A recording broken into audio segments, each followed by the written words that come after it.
Zmanjševanje emisij toplogrednih plinov je že vse od znanstvenega poročila mednarodnega panela o vzrokih in posledicah podnebnih sprememb eno izmed prednostnih področij politik Unije.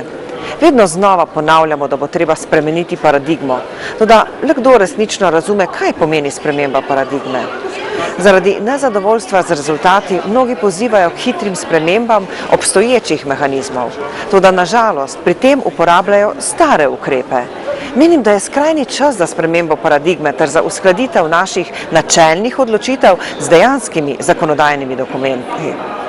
S shemami Omeji in Trguj imamo prvenstveno v mislih evropsko shemo trgovanja z ogljikom, v nadaljevanju ji bom rekla kar ETS shema, ki pokriva 45% emisij v državah članicah. Glavni namen te sheme je zmanjšati emisije CO2. Kljub temu, da so cilji zmanjševanja doseženi in bodo doseženi do leta 2020, se številni glasovi zavzemajo za kratkoročne posege v ETS zaradi pomanjkanja sredstev za financiranje razvoja trajnostnih tehnologij. Pri tem pa se postavlja ključno vprašanje, kaj so resnične pomanjkljivosti sheme ETS in ali je te možno odpraviti. Le pravična in celostna obravnava vzrokov problemov bo lahko dala prave odgovore na zastavljena vprašanja. Obstajajo namreč vsaj trije enakovredni viri problemov. Prvi je presežek dodeljenih pravic, drugi je gospodarska kriza ter tretji podvajanje zakonodaje. Slednje je pogosto podcenjeno, saj se v glavnem govorijo le o prvih dveh vzrokih problema, vendar mislim, da bi podvajanje zakonodaje vplivalo na ceno ogljika, tudi če ne bi prišlo do gospodarske krize. Emisije se znižujejo zaradi zakonodaje o obnovljivih virih energije, ki nalaga pravno obvezo zmanjševanja izpustov v proizvodnji energije, poleg tega pa napovedi kažejo, da bo imela podoben vpliv tudi direktiva o energetski učinkovitosti. Ker oba mehanizma nista ustrezno integrirana v ETS, prihaja do nepravilnih pričakovanj o ceni ogljika.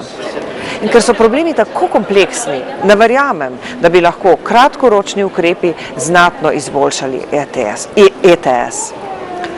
Poleg tega pa moramo zagotoviti skladnost med ceno ogljika v sistemu ETS in ceno ogljika po ostalih zakonih podnebne zakonodaje. Na primer, cena ogljika v ETS je trenutno pod 4 evri na tono ogljika, medtem ko se v prometnem sektorju pričakovana cena za presežek emisij obračunava 5 evrov za prvi presežen gram na kilometer, 15 evrov za drugega in 25 evrov za tretji presežen gram na kilometer, ter 95 evrov za vse naslednje grame na kilometer. Kakšna pa bo cena zmanjšanja emisij pri cilju energetske učinkovitosti, oziroma še težje, kakšna bo cena zmanjšanja emisij pri doseganju cilja obnovljivih virov? Priča smo res pluralizmu različnih shem z različnimi cenami ogljika, toda žal razlika med naraščanjem emisij na strani porabe ter zmanjševanjem emisij na strani potrošnje povzročata stanje, ko je okolje čedalje bolj onesnaženo, konkurenčnost poslovnega okolja Unije pa vse manjša. V naših podnebnih politikah moramo zgraditi bolj koherenten pristop s pravičnejšim obravnavanjem med sektorji. Prava sprememba paradigme bi bila izbira med dvema možnostima. Vzpostavitev novih mehanizmov, ki bi vsebovali obliko davka na ogljik, oziroma obstoječa zakonodaja Omeji in Trguj z dolgoročno strukturno reformo ETS skupaj z enim dolgoročnim, ambicioznim in pravno obvezujočim ciljem.